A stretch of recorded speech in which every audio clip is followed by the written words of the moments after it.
Chapter 10, Part 3, Divinity and Greatness. Scenes 10:21 to 10:31. Introduction, Seeing God Through Greatness. Scene. The air on the battlefield has grown still. Arjuna's eyes, once fixed on armies, now gaze beyond toward the vastness that Krishna is about to unveil. The friend before him is no longer confined to a human frame. His presence radiates through all of creation. The dialogue is no longer about ethics or duty. It has become a vision of divinity itself. Then, in earlier verses, Krishna revealed that he is the self within all beings, the source of every quality, the beginning, middle, and end of all creation. Now he takes Arjuna deeper into direct recognition of that truth. Here, he says, "How I dwell in the world through my divine manifestations." What follows is not a list to memorize, but a shift in perception, a sacred reframing of reality. Krishna does not describe distant miracles. He points to the everyday symbols of greatness that remind us of him. The sun among lights, the Himalayas among mountains, the Ganga among rivers, the lion among beasts, the wind among purifiers. For Arjuna, this revelation is transformative. The battlefield that once felt cursed now becomes consecrated. Every sound, every element, every movement vibrates with Krishna's energy. The warrior's eyes begin to open to unity. The same God shines through diversity. Now, for us, this teaching is timeless. The world we inhabit today, filled with technology, art, science, and human achievement, can also become a living scripture if we learn to see as Krishna teaches. When you witness brilliance, courage, compassion, or creativity, you are seeing glimpses of the divine at work. Krishna's vibhūtis are not about comparison but connection. By identifying the divine through symbols of greatness, he trains the human mind to shift focus from envy to inspiration, from ego to reverence. When you admire excellence, don't feel small. Feel connected to the same source of potential. This is how spirituality becomes dynamic and inclusive.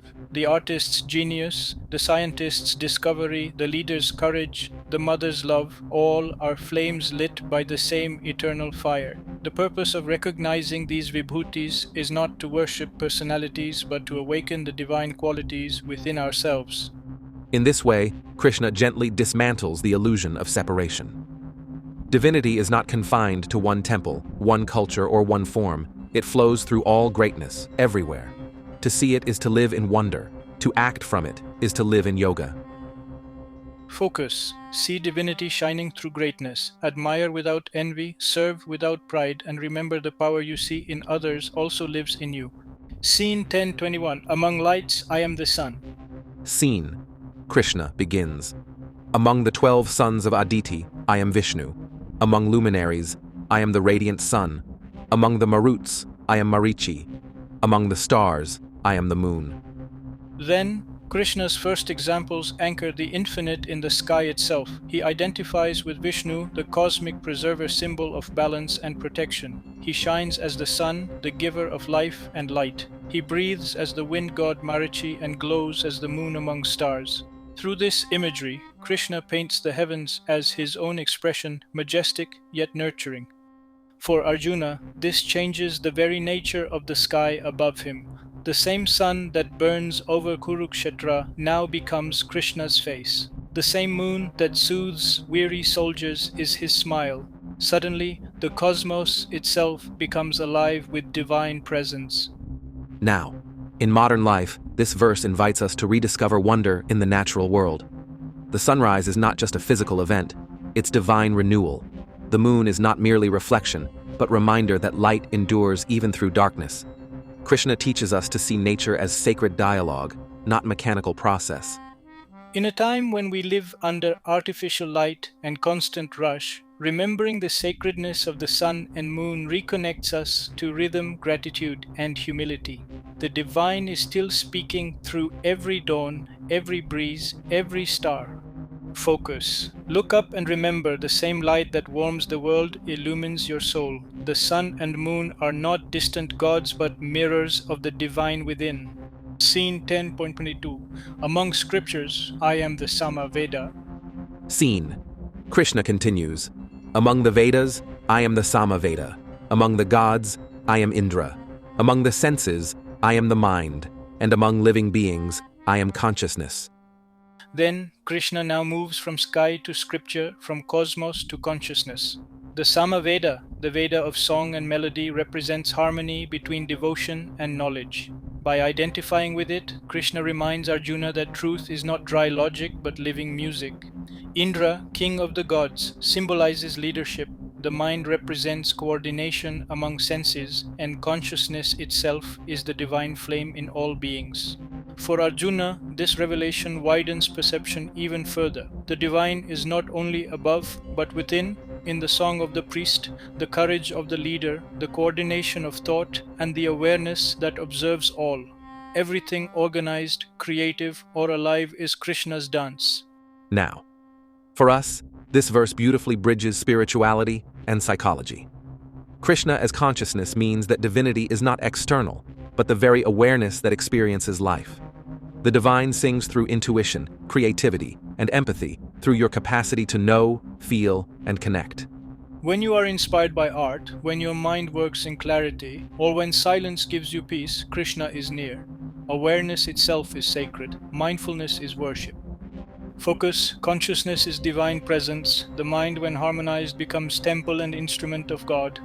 Scene 10:23, among warriors, I am Skanda. Scene. Krishna says, among the Rudras, I am Shiva. Among the Yakshas and Rakshasas, I am Kubera, the Lord of Wealth. Among the Vasus, I am Agni, the fire. And among warriors, I am Skanda, the god of war. Then, here Krishna identifies with strength and protection. Shiva, the dissolver, represents transformation and transcendence. Agni, fire, signifies purification. Kubera, wealth, symbolizes abundance. And Skanda, the warrior god, represents courage, born of righteousness. Krishna reveals that all divine power and balance flow from him. For Arjuna, this hits home. As a warrior, he now sees battle in a new light, not as violence, but as dharma, as sacred service. Courage, when guided by righteousness, becomes worship. Now, in today's context, this verse is about channeling strength with integrity. Fire, leadership, and even ambition can either burn or illuminate, depending on their purpose. Krishna invites us to use power not for domination, but for protection, not for ego, but for service. Modern warriors, leaders, protectors, reformers express the same divine energy when their hearts are aligned with truth. Courage without compassion is destruction. Courage with wisdom is divinity in motion. Focus, true strength is divine when it serves, not when it conquers. Let your courage protect, not harm. Scene 10:24, among mountains I am Meru. Scene, Krishna continues, among priests I am Brihaspati. Among generals, I am Kartikeya. Among bodies of water, I am the ocean. Among mountains, I am Meru. Then, now Krishna connects divinity with wisdom, leadership, and grandeur. Brihaspati, the guru of the gods, symbolizes intellect guided by humility. The ocean represents depth, rhythm, and vastness, the womb of life itself. Mount Meru, the mythic golden mountain, stands as the axis of the universe, stable and radiant. For Arjuna, these images are breathtaking. The very geography of the world now feels alive with divinity. Mountains are not stones, but silent sages. Oceans are not chaos, but cosmic breath. Every form of magnitude becomes a reminder of Krishna's presence. Now, in modern reflection, this verse teaches reverence for both wisdom and nature. True leadership, like Brihaspati's, balances knowledge with compassion. The ocean reminds us to stay deep, not shallow to absorb storms without losing peace. Mountains remind us of steadfastness in the face of time. When you stand before the sea or climb a peak, you are witnessing metaphors of the soul, infinite, patient, and divine. Focus, wisdom, depth, and stability are divine traits. Cultivate them and your life becomes as steady as a mountain and as deep as the sea. Scene 10:25, among trees, I am the peepal. Scene, Krishna says, among trees, I am the holy fig tree, Ashvata. Among divine sages, I am Narada.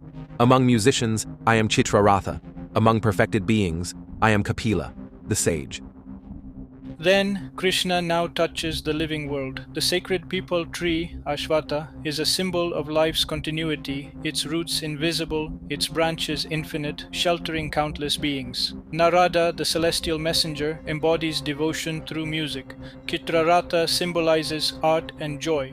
Kapila represents pure spiritual wisdom. Together, these examples weave a tapestry of divine expression from growth to art to enlightenment. For Arjuna, these images bring God close not in abstraction but in the living symbols around him. Every tree, song, and teacher becomes sacred. The divine no longer belongs to temples alone, it flows through creation itself. Now, in our world of concrete jungles and restless noise, this verse gently calls us back to nature, art, and learning. The tree teaches patience and generosity. Music teaches connection. Wisdom teaches humility. These are living vibhūtis, reminders of how divinity sustains, delights, and enlightens. When you rest under a tree, listen to music, or learn from a true teacher, you are already in communion with Krishna. Focus. The divine expresses through nature, art, and wisdom. See every act of creation as God's signature on the canvas of life. Scene 10:26. Among beasts I am the lion. Scene, Krishna declares, among beasts I am the lion, among birds I am Garuda, the son of Vinata, among purifiers I am the wind, and among warriors I am Rama. Then, the divine now reveals himself through strength, speed, and nobility. The lion is not just king of animals, it symbolizes majesty born from inner authority, not arrogance. Garuda, the eagle, represents swift transcendence, the power to soar beyond limitation. Rama, the ideal warrior and ruler, embodies righteousness expressed through grace. Through these symbols, Krishna teaches that divine strength is serene, not violent, confident, not cruel. For Arjuna, these images bring a new understanding of valor. The lion's roar is not aggression but assurance. Rama's arrows protect, not destroy. True power, Krishna implies, is that which preserves dharma. It defends light without hatred for darkness. Now, in today's world, this teaching speaks to leadership and courage. The lion within is not about domination, but integrity, the courage to stand for truth, even when alone. Garuda's flight mirrors our own aspiration to rise above negativity and doubt. Rama's discipline reminds us that victory without virtue is hollow. Krishna's point is subtle but piercing. Divine power is never self-centered. It exists to uplift, to protect, to restore harmony. That's the kind of strength the world needs, most calm, ethical, and fearless. Focus. True greatness roars quietly. Be lion-hearted, not to conquer others, but to protect truth with grace and inner steadiness. Scene 10:27. Among horses, I am Uchaishravas. Scene. Krishna continues, among horses know me as Uchaishravas, born from the churning of the ocean. Among elephants, I am Airavata. Among men, I am the king. Then, these images come from the great mythic churning of the cosmic ocean, a moment of divine cooperation between gods and demons that birthed treasures of the world. Among them was Uchaishravas, the celestial horse, symbolizing speed and beauty combined with nobility. Airavata, the white elephant of Indra, stands for regal strength and majesty. Krishna identifies himself with these beings to show that excellence, whether of form, strength, or grace, is a reflection of divinity. The king among men represents leadership rooted in dharma, the art of ruling oneself before ruling others. For Arjuna, this is profoundly relevant. The battlefield itself is full of kings and warriors, but Krishna reminds him that true royalty is spiritual self-mastery. The battlefield becomes a training ground for inner sovereignty. Now, these metaphors speak to our modern aspirations. The churning of life's challenges produces treasures only when effort and grace combine. The horse symbolizes energy directed by wisdom. The elephant reminds us of patience and dignity. And the true leader rules not through control, but inspiration. When we recognize divine intelligence behind excellence, envy turns into reverence and pride into gratitude. Every form of greatness becomes God's reminder to rise higher. Focus. All excellence is sacred. Channel your strength like Uchaishravas, graceful, purposeful, and guided by wisdom. Scene 10:28. Among weapons, I am the thunderbolt. Scene. Krishna declares, among weapons, I am the thunderbolt. Among cows, I am the wish-fulfilling Kamadhenu. Among procreators, I am Kandarpa, the god of love. Among serpents, I am Vasuki. Then, here, Krishna spans the spectrum of existence from destruction to creation, from thunder to tenderness. The thunderbolt, Vajra, symbolizes divine power that destroys ignorance. Kamadhenu, the celestial cow, embodies nourishment and abundance. Kandarpa, the god of love, signifies the creative impulse that binds all beings. Vasuki, the great serpent, represents energy and continuity in the cycles of creation. For Arjuna, these contrasts reveal the harmony of opposites within divinity. God is not only in the gentle but also in the fierce, not only in creation but also in transformation. Every force, when aligned with Dharma, becomes sacred. Now, this verse speaks to our modern struggle with polarity, love and discipline, creation and destruction, power and compassion. Krishna reminds us that wholeness includes both. Love creates life, power protects it, and wisdom harmonizes both. When we see divine purpose behind even life's storms, we stop fearing change. The same energy that thunders also sustains. Focus. Power and love are not enemies, they are divine partners. Use both to uplift, protect, and create harmony. Scene 1029. Among Nagas, I am Ananta. Scene. Krishna continues, among serpents, I am Ananta. Among aquatic beings, I am Varuna. Among the ancestors, I am Aryama. And among dispensers of law, I am Yama, the god of death. Then, these names reveal Krishna as the power behind unseen realms, the divine energy that balances and regulates the cosmos. Ananta, the endless serpent, signifies eternity and infinite support, the very bed on which Vishnu rests. Varuna governs the waters and moral order. Aryama watches over ancestral realms, and Yama enforces cosmic justice. For Arjuna, these images illustrate a divine system that transcends human comprehension, a universe bound by both compassion and discipline. The same God who gives life also ensures balance through death. Now, this teaching humbles modern minds that see creation as random. Krishna shows that the universe operates with sacred order. Varuna's waters cleanse and sustain, while Yama's law ensures fairness actions have consequences, not as punishment, but as correction. In daily life, these forces appear as conscience, rhythm, and moral clarity. When we act unjustly, our own awareness becomes the Yama within, calling us back to alignment.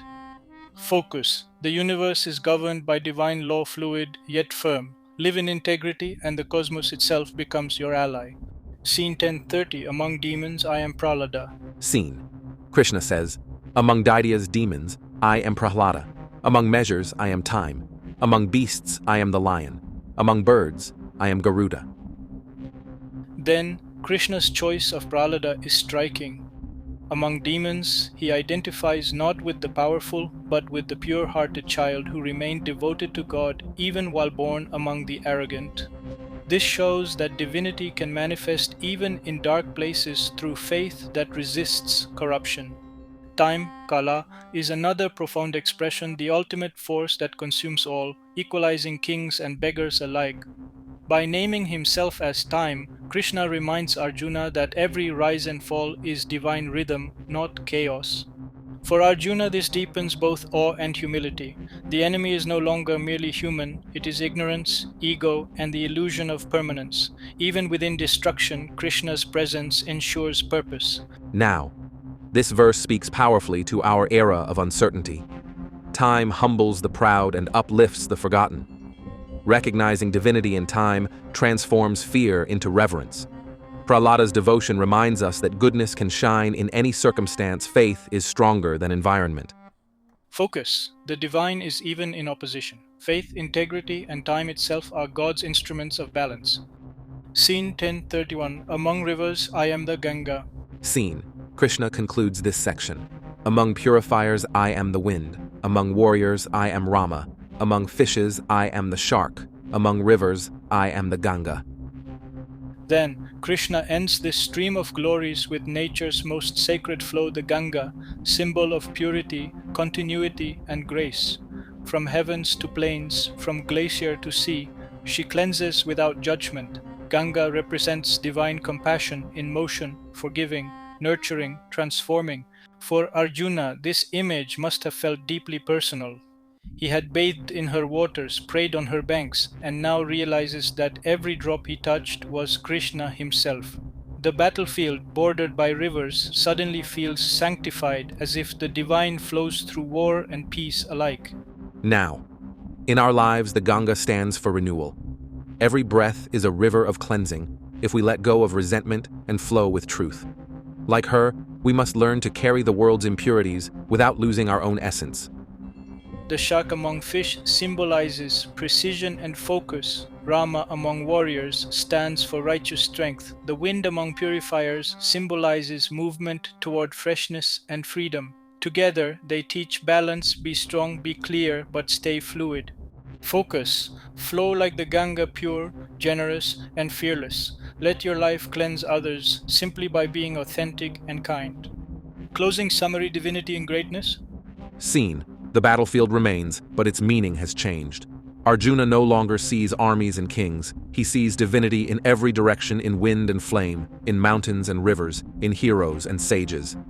The ordinary has become extraordinary because awareness has awakened. Then Krishna has now revealed how he manifests across creation as Vishnu among the Adityas, as the sun among lights, as consciousness among beings, as Shiva among Rudras, as the ocean among waters, as the Ganga among rivers. Each symbol is an invitation not to worship forms but to awaken vision. He teaches Arjuna that wherever there is greatness in power, wisdom, courage, beauty, or devotion, it is a spark of his glory. The vibhūtis are mirrors reflecting the same light. This realization unites heaven and earth, strength and tenderness, leadership and humility. Now, for us today, these verses carry deep relevance. In a world obsessed with individuality, Krishna reminds us that every talent, discovery, or act of love is divine collaboration. Seeing God in greatness dissolves envy and ignites inspiration. It teaches reverence without idolatry, admiration without inferiority. This insight transforms how we live. When you see your mentor as Krishna's wisdom, your partner as Krishna's compassion, your challenges as Krishna's training, life becomes sacred participation, not random struggle. Every sunrise, melody, and kind act whispers his name. Krishna's enumeration of divine manifestations also challenges us to embody them. Be the sun that enlightens others. Be the mountain that stands steady in storms. Be the river that purifies through compassion. Seeing divinity in all greatness must lead us to express divinity through our own. In Arjuna's heart, reverence has matured into vision. Soon, in the next chapter, Krishna will grant him the cosmic sight to behold the universe within himself. But the foundation is laid here, the recognition that all beauty and power in creation are nothing but reflections of the One. Focus. Greatness is not separate from God, it is God shining through form. See it, honor it, and let it awaken your own highest self.